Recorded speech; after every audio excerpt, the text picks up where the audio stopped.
Hey everyone, welcome back to the channel. So we have the announcement of what games are coming to the PlayStation Plus service, as well as some more information about Ubisoft Plus. We have those topics and more to cover, but before we get started, if you like this video, be sure to give it a thumbs up. And if you haven't yet, consider subscribing. That's the best way to let me know you enjoy the content on this channel. Now let's get started. So let's start with what's probably the largest announcement of the day, and that is which games are coming to the PlayStation Plus service. So for just a quick reminder, there's 3 tiers on this service. You have the Essentials, which is basically what PlayStation Plus is now, where you're basically getting 2 monthly downloads and exclusive discounts. And the middle tier is PlayStation Plus Extra, where you get the benefits of the lower tier, plus a catalog of PS4 and PS5 games. And then the top tier is the PlayStation Plus Premium, where again you get all the benefits of the lower tiers, plus you get some of those classic games from PS3, PS2, PSP, and the original PlayStation. So here's a look at the list of the games that were announced for the PS4 and PS5 catalog on both the Extra and Premium plans. Now, I'm not reading every title, but I will hit some highlights. You have Demon's Souls, Ghost of Tsushima, God of War, we have 2 Gravity Rush games, Horizon Zero Dawn, as well as Spider-Man and Spider-Man Miles Morales, Last Guardian, and 3 Uncharted games. And those are games coming from the first-party studios, and here's the list of third-party partners, and I'll hit some highlights off of here. You have Assassin's Creed Valhalla, Batman Arkham Knight, Celeste is a pretty good one, Control, Far Cry 3 and 4, Final Fantasy 15 Royal Edition, and probably one of the most underrated games last year, Marvel's Guardians of the Galaxy, NBA 2K22, and Red Dead Redemption 2 is a pretty good one. And we have a list of the classic games that's coming to that premium tier. But before we read through those, they had an interesting note that I've not seen a lot of people point out. Also, players who have previously purchased the digital version of select games from the original PlayStation and PSP generation will not have to make a separate purchase or sign up to PlayStation Plus to play these titles on PS4 or PS5. When these titles are released for PS4 and PS5, players can head to PlayStation Store and download a version for the consoles at no extra cost if they already own the digital version of the title. Some of the titles will also be available for individual purchase. Now they emphasize at the beginning that this is select games, so not all of these will be available, but there's a good chance that if you purchased one of these games, say for the PSP, you'll be able to play it automatically on your PS4 or PS5 without having to subscribe to this service. Now let's take a look at those classic games. Here are the ones for the original PlayStation and PSP. And while this is kind of short right now, I expect this to grow over time. And we do see Siphon Filter on here, which matches our earlier leak from the Korean ratings board. And then here's a list of classic games that are remastered, so I guess they're running natively on the PS4. We have Dark Cloud 1 and 2, we've got several Jax games here, and then under the third-party partners we've got Bioshock and Borderlands.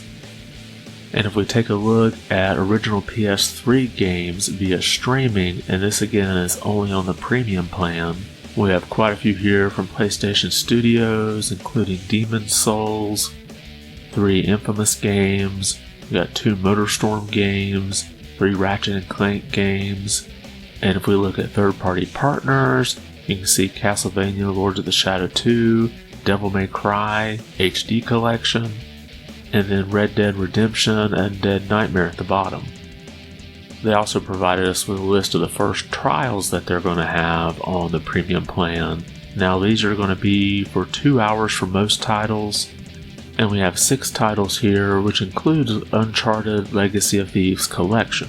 And finally, they also gave us an idea of when we can expect games to be added to the service.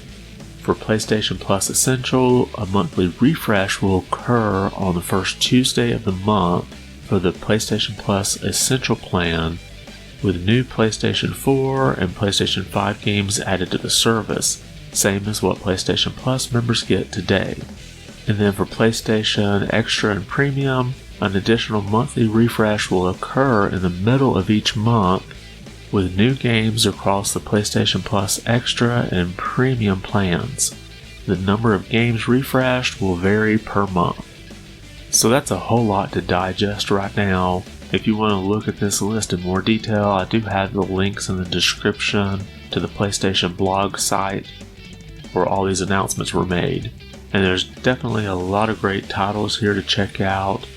If you have any suggestions for me or anybody else, make sure to leave a comment below and let us know which ones you would want to be playing first.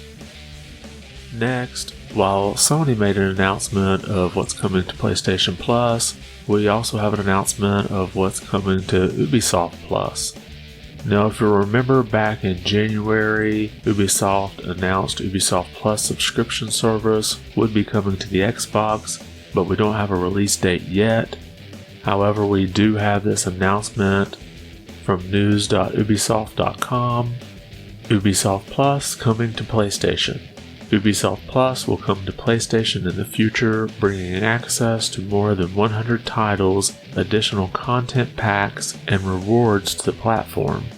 The subscription service is currently available on PC, Stadia, and Amazon Luna, offering players day one releases, classic games, and premium editions, and ultimately will be available on PlayStation and Xbox. Ubisoft also revealed that beginning May 24th, it will launch a new Ubisoft Plus subscription for PlayStation Plus called Ubisoft Plus Classics. Ubisoft Plus Classics on PlayStation is a curated selection of popular games including top-selling Assassin's Creed Valhalla, The Division, and For Honor, as well as beloved classics like Child of Light, Far Cry 3, Blood Dragon, Watch Dogs, Werewolves Within, and more. The Ubisoft Plus Classics catalog for PlayStation Plus will launch with 27 titles and will grow to 50 by the end of 2022. So if you didn't catch the details there, this PlayStation Plus Classics will be bundled with the PlayStation Plus Extra or PlayStation Plus Premium subscriptions. And they did release a list of those titles, and I did notice a little bit of overlap from our early article, but there are some new entries here. Now, there's not been an announcement whether or not this Ubisoft Plus Classics is going to come to Xbox Game Pass. I would say probably not. And there was a rumor for a while that the Ubisoft Plus collection was going to come to Xbox Game Pass, but I think if that was going to happen, they would have announced it here. But if you're planning to subscribe to one of those top two tiers of PlayStation Plus, you have some additional games here to enjoy. And in some other news, we have some more information about MultiVersus. MultiVersus confirms new characters and an open beta release. So if you're not familiar with this is the free-to-play fighter game from Warner Brothers that has a whole bunch of different characters from Warner Brothers intellectual properties. This article from VGC goes on to say, on Monday, Warner confirmed the closed alpha will feature 15 playable characters including Taz and Velma, 7 different maps including the Batcave, Tree Fort, and Scooby's Haunted Mansion, and 2 vs 2, 1 vs 1, 4-player free-for-all, and the Lab, which is a practice mode. Also announced on Monday, the MultiVersus open beta will be taking place in July. The open beta will follow this month's closed alpha beginning on May 19th and running until May 27th. The closed alpha is an invite-only test that will allow players to experience various modes of the game, including a 2 vs 2 team-based game mode. So with this being free to play, I'm not sure if they're going to charge you for extra characters and maybe you just have a base of characters you can play with. I do know some of the screenshots and the official announcement show different outfits, so that's one way they can get you to pay something. But I would think the make or break for an online-only free-to-play fighting game is going to boil down to whether or not there's too much latency on the controls or if it has implemented rollback netcode. And I do have to wonder what type of characters would be added in here. Animation's not the only restriction. There were rumors that they could even add Austin Powers. So let me know in the comments below what characters you would like to see. And it looks like Fall Guys is going free to play. Here's their official announcement. It's happening. Soon you'll be able to play Fall Guys for free on all platforms. See you on PlayStation, Nintendo Switch, Xbox, and Epic Games Store on June 21st. So first of all, if you're not familiar with Fall Guys, it's almost like a game show obstacle course where the goal is to be the first to get across the finish line. And the game has had microtransactions in it, but they've all been cosmetic. So I hope they don't add a pay-to-win component by going free to play. However, it's not all good news. Take a look at this from the official Fall Guys website. PlayStation and Steam players who already have a copy of Fall Guys will continue to receive the usual updates, such as new seasons, patches, and fresh features that you'd expect. However, new players will no longer be able to download Fall Guys on Steam. If you're new to Fall Guys and would like to play on PC, you can visit the Epic Games Store and download the launcher there. And as of right now, you can still buy Fall Guys on Steam for $20. However, when it becomes free to play on June 21st, you won't be able to find it anymore on Steam.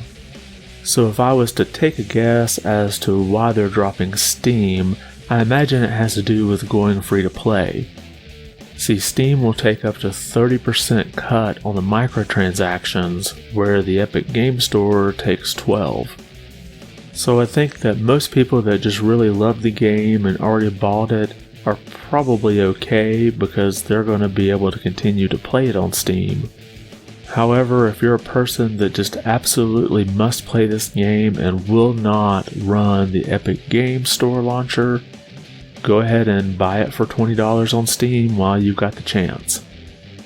And finally, if you've been like me, you've been refreshing that physical edition of Xenoblade Chronicles 3 from the Nintendo shop, just hoping maybe you catch it going live before everybody else knows. Well, we have some interesting information about that collector's edition. This coming to us from Nintendo Life. Xenoblade Chronicles 3 Collector's Edition's goodies to ship at a later date. We've got an update to the European Xenoblade fans out there. According to Nintendo's UK official website, the extra contents of the Xenoblade Chronicles 3 Collector's Edition won't be released in time for the game's new launch date, July 29th. If you do reserve a physical copy of the Collector's Edition in this region, you will receive the software on the launch date and the additional contents at a later date, which is expected to be at some point during autumn-fall 2022. Notably, all items will be shipped with free delivery. Now, this is the UK site, but I imagine the same thing's going to happen in the US. Since the release date was moved up, these collector goodies are probably not ready to go. And since this bundle is the same both in the UK and the US, I imagine they're being manufactured at the same time. So at least you will get a physical copy of this before all the extras have to ship. But it does make me wonder, when the collector's edition actually does ship, will it come sealed? So if you're someone who likes to collect a sealed copy of a collector's edition, you would basically have a sealed edition that doesn't actually have the game in it. And as of yet, we still don't have a date for this collector's edition, but I would imagine we'll probably hear something about it fairly soon. And that's all we have for today. Did anything we talk about catch your attention? Now that you've seen some of the games coming out for PlayStation Plus, do you plan to subscribe to any of the tiers? And were you surprised to see the Ubisoft Plus Classics coming bundled in with the top 2 tiers of PlayStation Plus? Drop a comment about those or any of the other topics we covered today. I want to thank you for watching and be good.